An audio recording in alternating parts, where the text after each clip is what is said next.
Buenos días, compañeros. Nosotros somos el equipo número 3 y vamos a explicar la prueba de chi cuadrada. Este tema 3 de la chi cuadrada es acerca de la unidad 3, la construcción de modelos de simulación, y los integrantes del equipo son Alberto Ábalos Castillo, Claudio César Martínez Hernández, Brian Daniel Matilde Santiago, Gonzalo Alan Rodríguez Hernández y Mayra Guadalupe Trejo Villasana, y yo, su servidora, Ileana Patricia Álvarez Hernández. ¿Qué es la prueba chi cuadrado? La prueba chi cuadrado, también llamada chi cuadrado, se encuentra dentro de las pruebas pertenecientes a la estadística descriptiva, concretamente la estadística descriptiva aplicada al estudio de dos variables. Por su parte, la estadística descriptiva se centra en extraer información sobre la muestra. En cambio, la estadística inferencial extrae información sobre la población.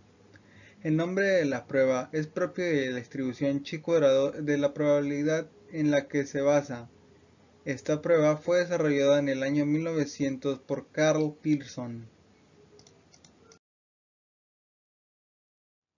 La prueba chi cuadrado es una de las más conocidas y utilizadas para analizar variables nominales o cualitativas, es decir, para determinar la existencia o no de independencia entre dos variables. Que dos variables sean independientes significa que no tienen relación y que por lo tanto una no depende de la otra, ni viceversa. Así, con el estudio de independencia se origina también un método para verificar si las frecuencias observadas en cada categoría son compatibles con la independencia entre ambas variables. Además, existen tipos de pruebas de chi cuadrado. Estas son la prueba de bondad de ajuste de chi cuadrada y la prueba de chi cuadrada de asociación e independencia. Estas serán explicadas a continuación.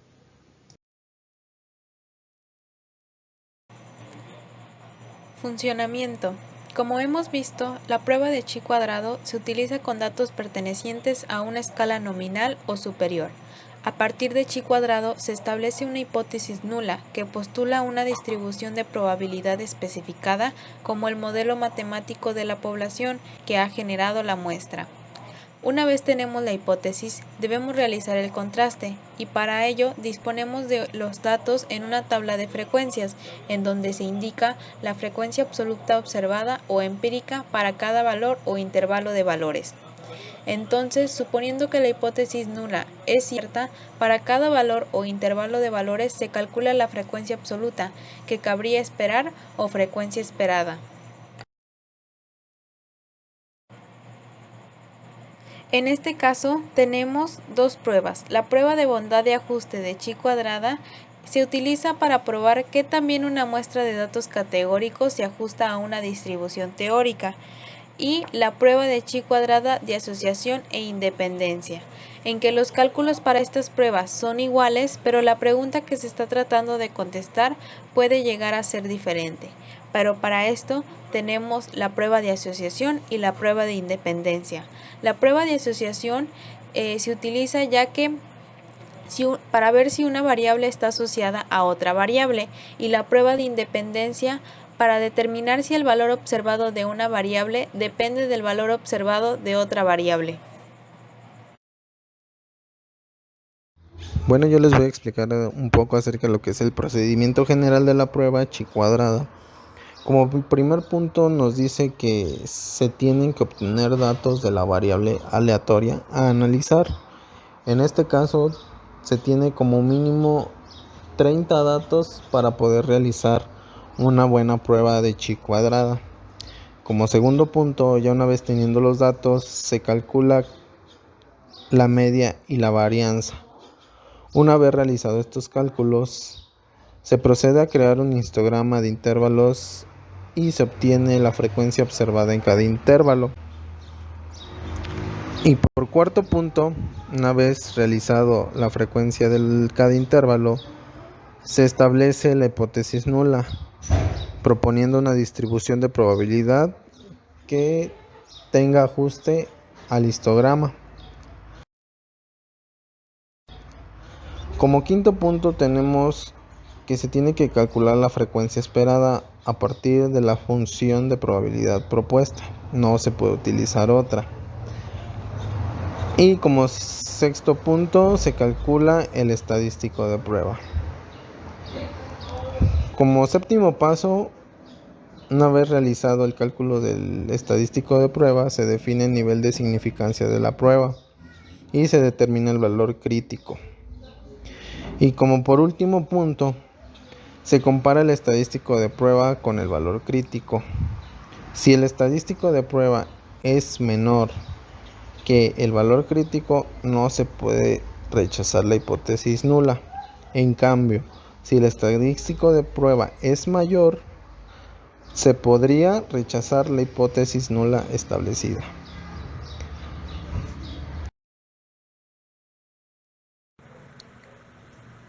El siguiente ejemplo de chi cuadrada nos dice que los siguientes datos son el número de automóviles que entran a una gasolinera cada hora.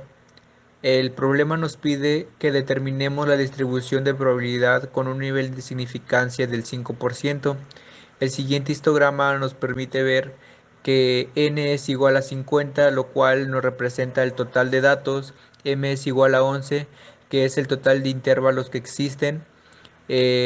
La media muestral son 15.04 y la varianza muestral es igual a 13.14. El siguiente ejemplo de chi cuadrada nos dice que los siguientes datos son el número de automóviles que entran a una gasolinera cada hora. El problema nos pide que determinemos la distribución de probabilidad con un nivel de significancia del 5%. El siguiente histograma nos permite ver que n es igual a 50, lo cual nos representa el total de datos, m es igual a 11, que es el total de intervalos que existen. La media muestral son 15.04 y la varianza muestral es igual a 13.14. Para obtener la media es necesario hacer la sumatoria total de todos los datos entre el número total de datos, que en este caso es 50.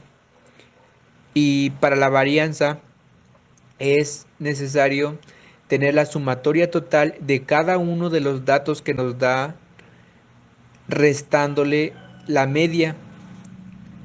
A esto se tiene que elevar al cuadrado y después dividirlo entre el número de datos menos 1. Como el número de datos, el total de datos es 50, menos 1 es igual a 49.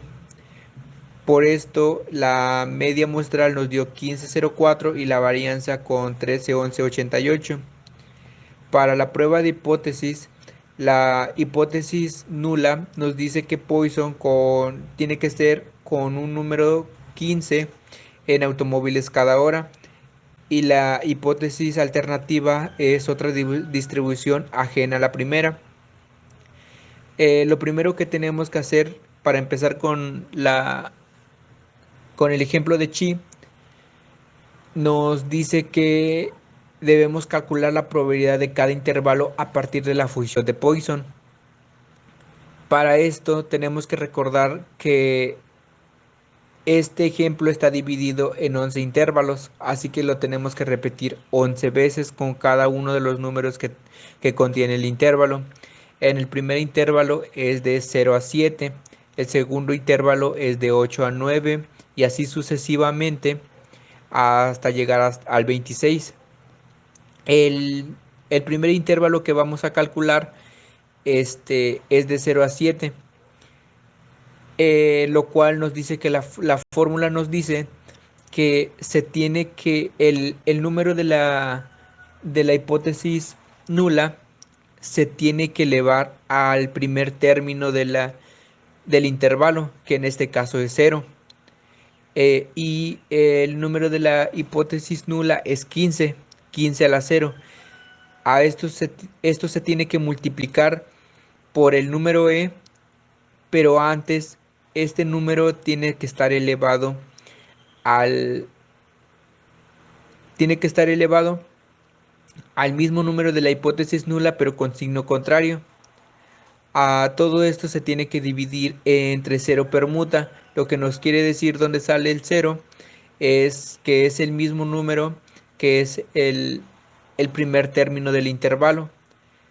A esto se le suma a lo mismo pero con el siguiente término que sería 1.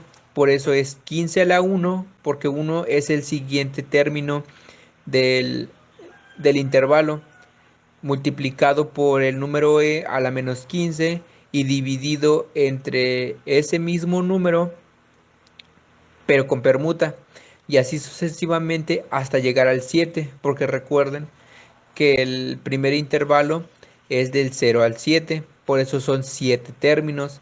La sumatoria total de esto nos da 0.0180.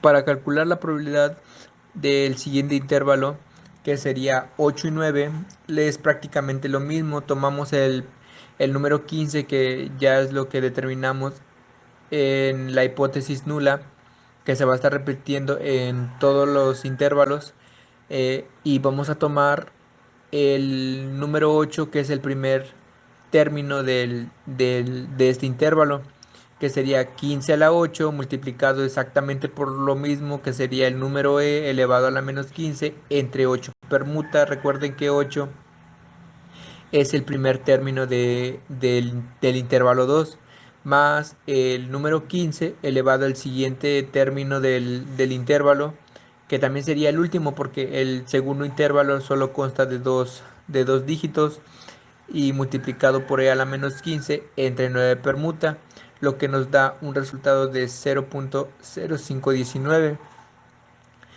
Estos mismos pasos se van a tener que repetir las 9 veces que nos faltan para completar el intervalo 3, del 3 al 11.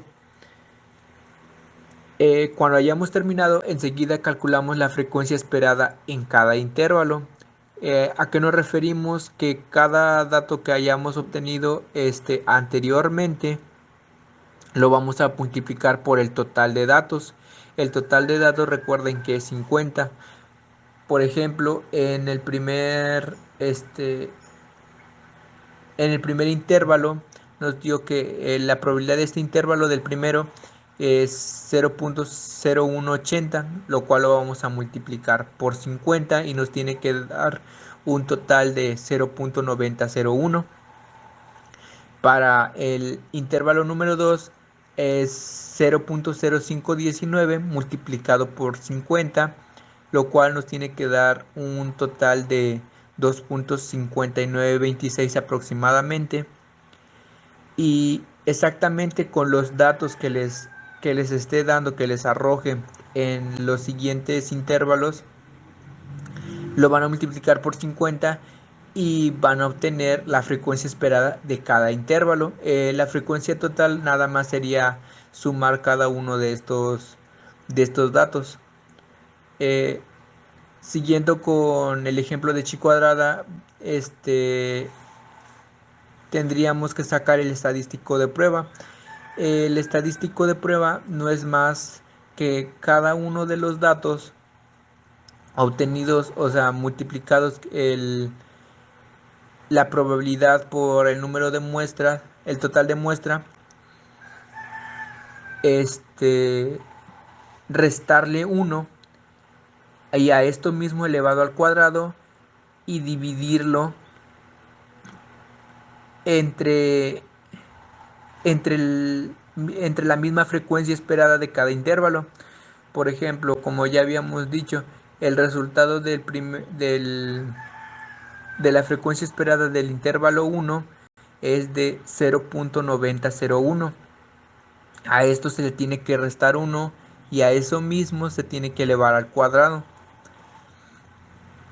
y dividirlo entre la misma frecuencia esperada de ese mismo intervalo, que quedaría entre 0.9001 y así sucesivamente.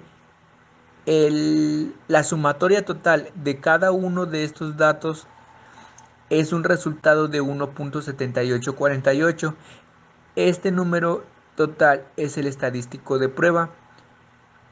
El estadístico de prueba con C es igual a 1.7848 comparado con el valor de tablas crítico, que sería 0.5, que es el porcentaje que estamos ocupando por los grados de libertad. Los grados de libertad se determina con m-1. M es igual al total de intervalos menos 1, que sería 10.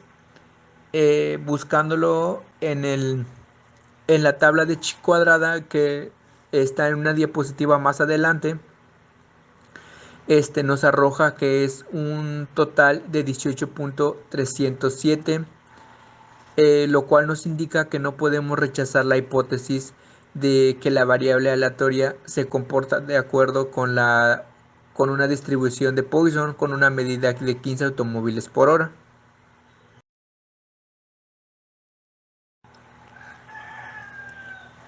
La siguiente tabla nos deja apreciar cada uno de los intervalos que existe en este ejemplo de chi cuadrada y cada uno de los datos que contiene.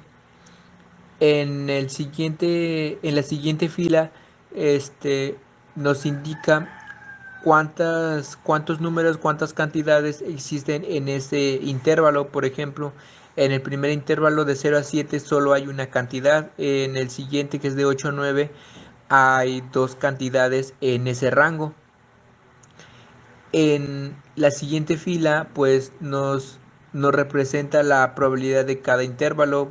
La probabilidad del intervalo 1 es de 0.0180 y la siguiente fila es la frecuencia esperada de cada intervalo, que sería 0.9001, que ya calculamos anteriormente.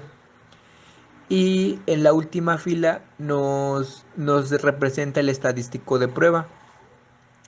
Ya con todos estos datos agrupados, pues ya nos da una perspectiva más amplia de cada uno de los datos, de los resultados que debemos obtener por cuando lo estén haciendo, cuando lo estén analizando. Estos son los datos que les debe arrojar y pues no deben ser otros o aproximados, ya sea por el redondeo que estén ocupando. En esta última diapositiva podemos observar la tabla de chi cuadrada, el cual lo ocupamos para obtener el estadístico de prueba, lo cual podemos rectificar que el estadístico de prueba nos da un total de 18.307,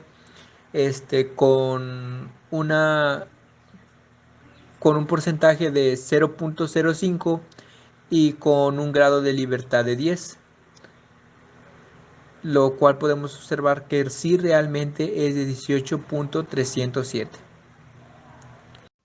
Como conclusión, podemos decir que se comprendió el concepto teórico de lo que es la prueba de chi cuadrada, es decir, su definición, así como el tipo de problemas en donde se desarrolla, por ejemplo, en las pruebas de bondad de chi cuadrada y en las pruebas de asociación e independencia de chi cuadrada. Además, hemos aprendido sobre las relaciones que existen entre las variables dentro de un problema, como lo hemos observado en el desarrollo del ejemplo. Observamos paso a paso el procedimiento que ya se había explicado teóricamente y también lo pudimos desarrollar observándolo en un ejemplo, y también recordamos la forma de interpretar los resultados obtenidos de la prueba para desarrollar una adecuada conclusión. Por último, se pueden observar las referencias a las que citamos.